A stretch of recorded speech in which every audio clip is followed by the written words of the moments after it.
Everybody, welcome to the Quick Talk Podcast. I hope you've enjoyed the last couple days with this special little treat. Private conversations I had with Mr. Michael Dahlke in Nashville, Tennessee, a while back.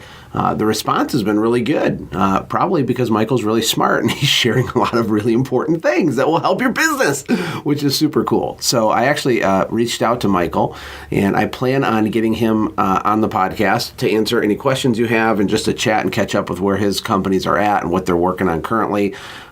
So that'll be really fun. So if you do have a question for him after listening to these last three sessions, I'm going to play the third and final one today, then just call into the voicemail number that I have set up for the podcast, and I'll read the questions to him, right? So the phone number is 810-201-4555. Try to keep it brief and to the point so we can answer as many as we can. And we'll take it from there. Enjoy the third episode.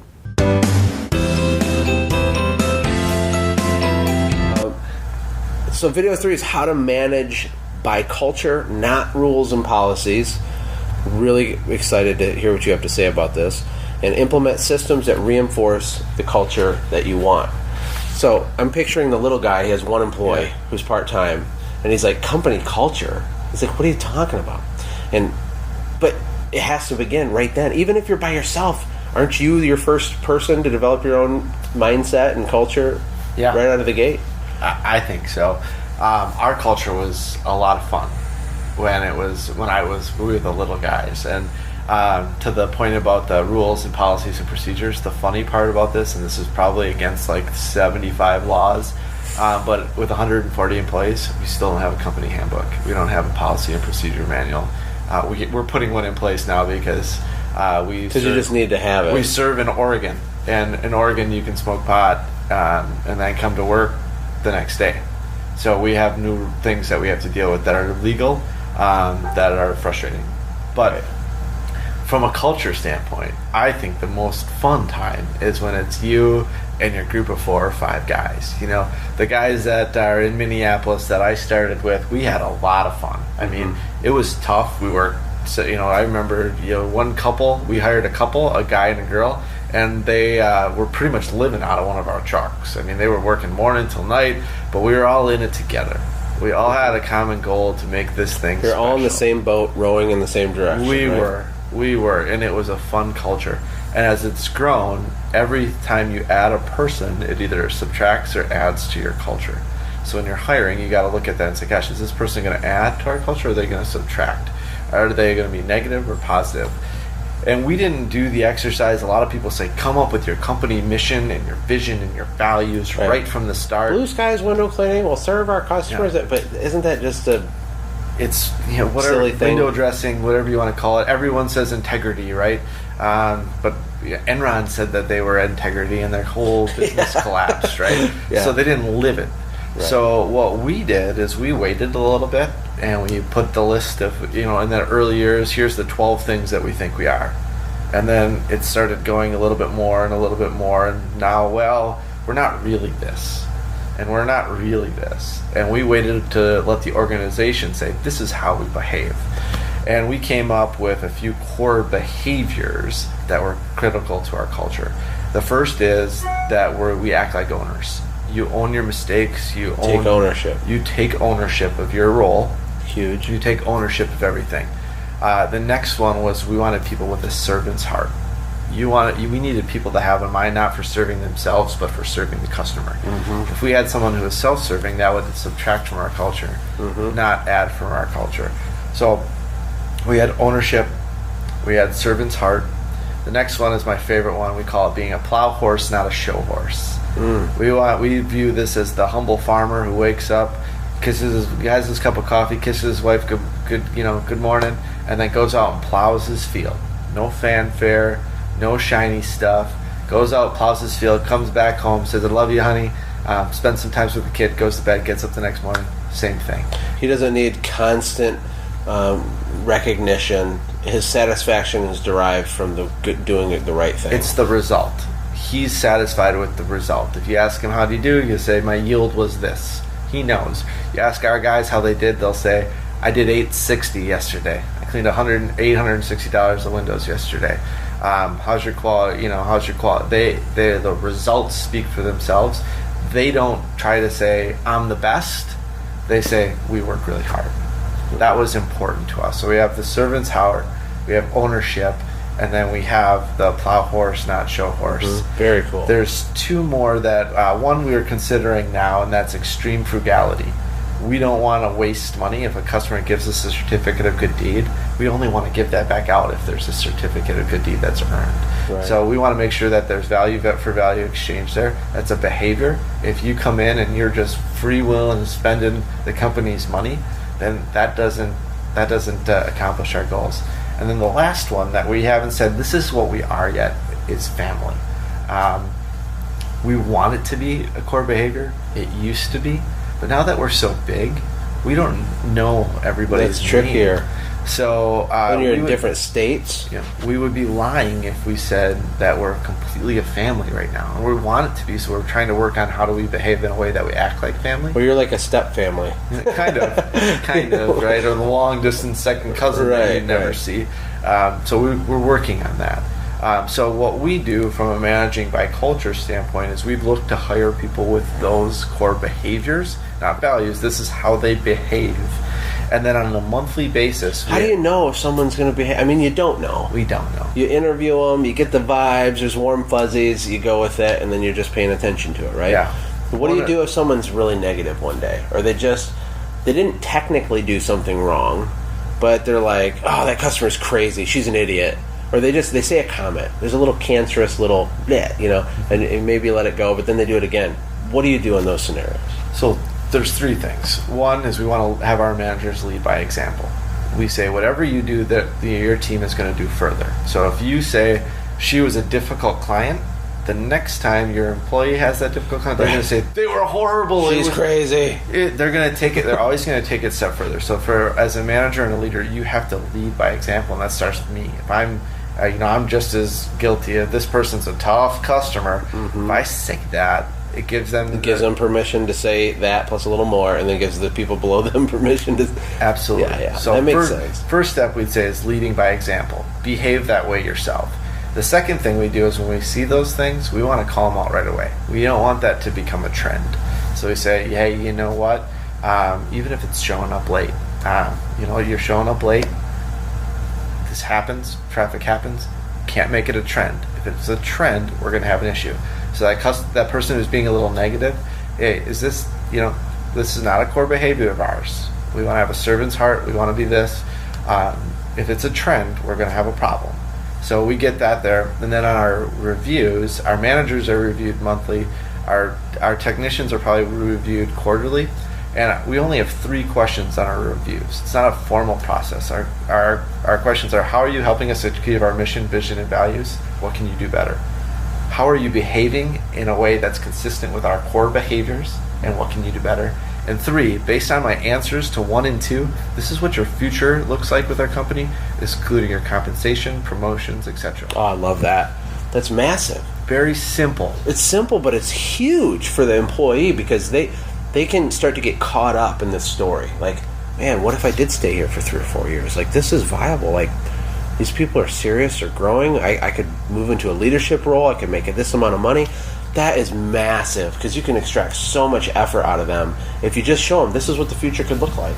I mean, that's a sidebar, but that's really awesome. Yeah, our team responds very well to knowing exactly where they stand and the exact steps they need to take to further their growth. Mm-hmm. I think everybody does. I mean, we all want that, right? I mean, we just need to remember, how would we want to be treated as an employee, Too many businesses look at their team as human capital. They're like, well, if you don't do it my way, I'll find another, you can hit the road, Jack. And they have that kind of swagger attitude. I'll just go on Craigslist and get another guy tomorrow. But isn't it so much better to implement systems that reinforce the culture you want, like what we're talking about, to nurture a relationship, coach people through things, be direct, confront them, hold them accountable, but, have some grace once in a while, and invest in a lot. I mean, that's everything, right? Yeah. So for us, if we get to a point where we say, hey, there's a problem. So here's the kind of the further aspect of that. Someone's consistently showing up late. Right. There's consistent issues with that negativity, and we said, hey, don't let it become a trend, and it becomes a trend. At that point, we have a new thing, right? That new thing is whether or not they fit in our organization. If they behave the way we want our organization to behave, they do, and if they don't, they don't. That doesn't make them a bad person. It doesn't mean there's anything wrong with them. They might want to be a show horse, and that's totally fine. I mean, there's a lot of great show horses out there, right? I read a lot of their books, and a lot of that stuff might not be a good fit. It's just not what we're doing in our organization. And some people will want to compete because they're show horses. We want to compete because we're a plow horse. All fine. So the process that we go through is what we call the wise, the foolish, and the evil. So Henry Cloud wrote a book. He's a Christian business coach / psychologist.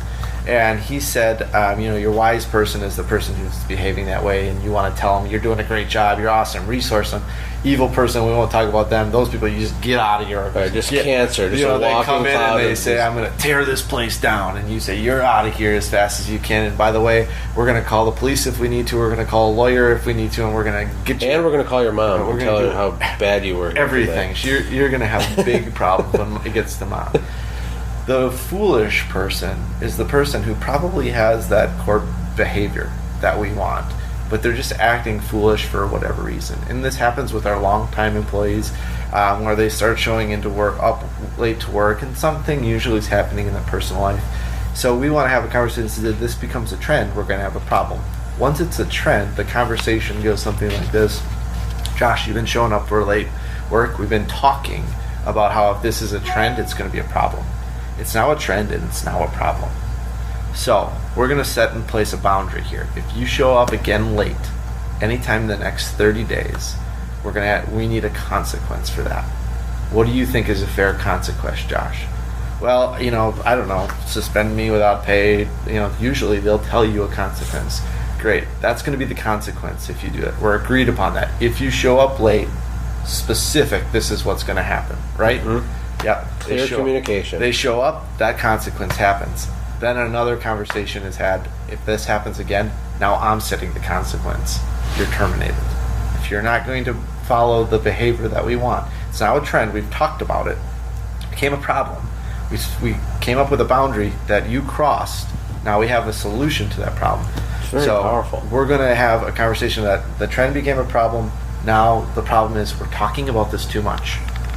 Now It's decision point. It's action time. Now it's a thing. It can't be a thing. Let's make it not be a thing. I love that. I've never actually heard someone explain it like that. But you got the people who are very compliant and they fit right in and they're just rock solid. Then you got the people who are just cancerous. Just get rid of them. Don't waste any time. Immediately remove that tumor. And you got the people, they're good people, but something's going on. Something's off. We've all been foolish. Yeah. Right? They're being foolish. I mean, you wouldn't call them foolish to their face. That's just how you describe it in the background to yourself, right? And so you confront them. It's clear communication, but you let them decide, all right, what do you think needs to happen for us to address this? If it happens again, you set the yardstick for that next thing. Absolutely. And on a super practical level for your boot camp guys, here's how all of us have been all of them, right?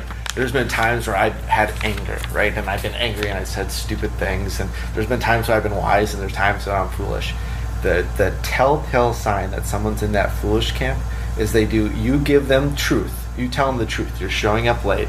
And they do one of two things. They shoot the messenger or they externalize the problem. They don't take ownership. It's your fault. You didn't tell me that I was going to have this job and you're overscheduling me and you're not paying me enough. They externalize it. Right. So in that conversation, they say, it's your fault. Right. It's the office manager's fault. It's the office. They shoot the messenger. Or they say, you know what, traffic is just horrible and my mom is sick and my kid is... That's all okay. That's an issue. But how do we fix that issue? How do we fix it? How do we set a boundary? How do we cross it? So if you're in that and you're coaching the person, and you're sitting down tomorrow with that, you're the guy, right? Everyone's got the guy who's not being... what you want. Just constantly pushing the line. That guy. You put the line here, he's standing right there, just leaning right on. You move the line back, everyone's got that guy. Yeah. I got a guy who's doing this. You probably hear it when you're doing your coaching calls. Mm-hmm. Is he shooting the messenger or is he externalizing it? And if he is, he's in that foolish category. And that foolish category, we've got to set a specific boundary. Say you can't cross this. And if you cross it, there's a specific consequence for that. So what if you're sitting with someone and are they in the wise category? If they say, I know, first of all, I'm sorry. I know I've been late 3 times in the last 2 weeks, and it's my own fault. I'm stressed out, and there's no excuse. I'm really sorry, man. What happens when someone owns it? Is there a different process or something? Yeah, so the wise person, if we come to someone and say, hey, there's an issue, we bring them the truth, and they say, yep, now I want to correct it, right? So they'd say, okay, I'm going to internalize it versus externalize it, and I want to correct it. That person we want to talk to all the time. We don't want to set a consequence and a boundary like the other person. The problem was we were talking about it, nothing was changing. Mm-hmm. This person's going to change if we talk about it. Mm-hmm. So yes, there's something going on in your life. Well, how can I help?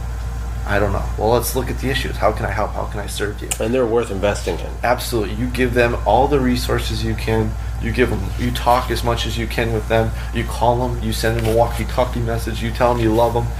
Whatever you can do to help them go. If they're internals, say they want to fix it, we believe that you should be resourcing the heck out of that person. Yeah. Well, I talk about this. I don't know if I talk about it in my boot camp or not, but I had an actual document, Michael, with all my employees' names, their spouses or girlfriends' names, their hobbies, their favorite sports team, their favorite color. This thing had like 25 rows.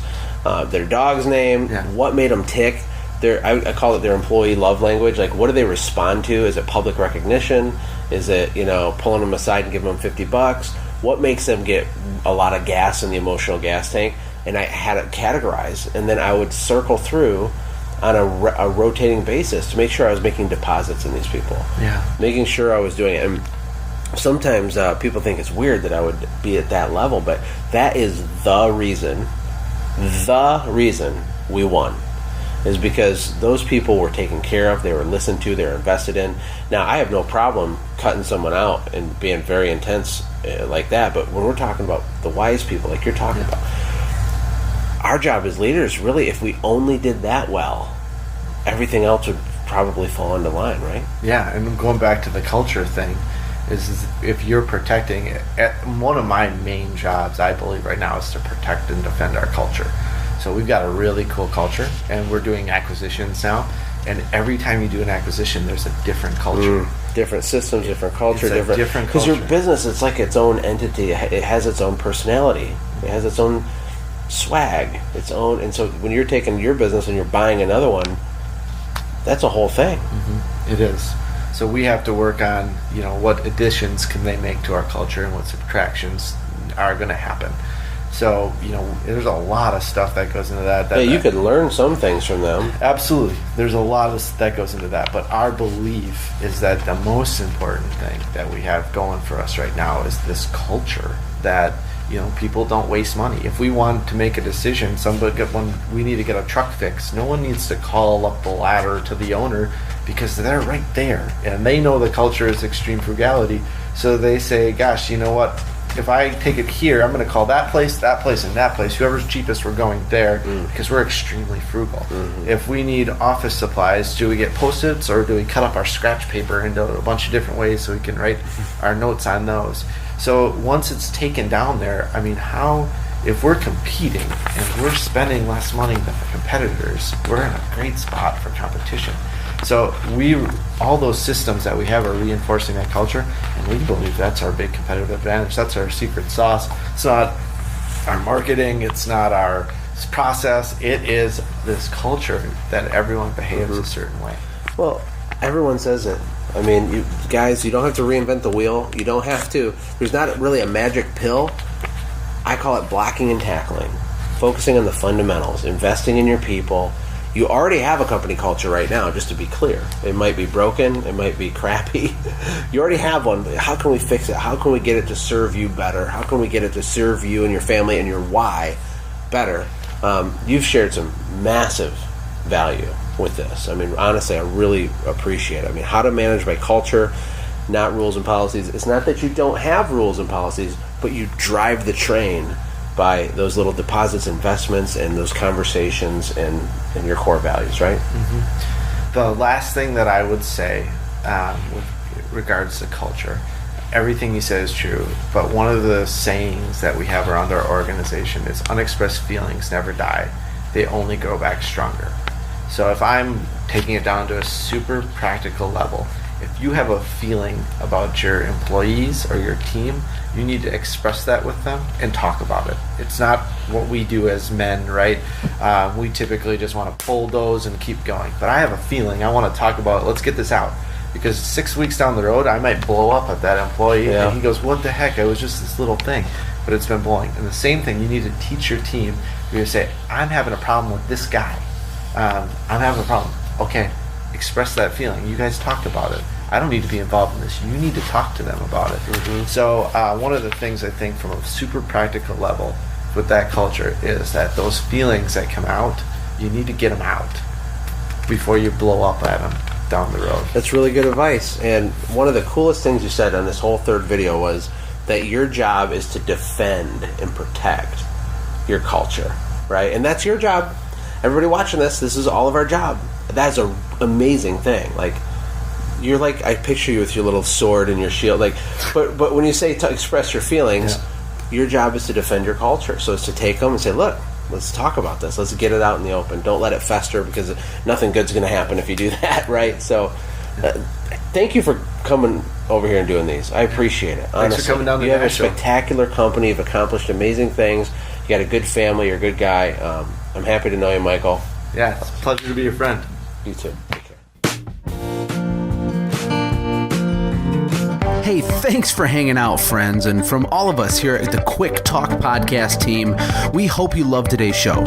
We hope that you were inspired to become a doer and not just a listener. Apply what you've heard today in your own business and watch things change for the better.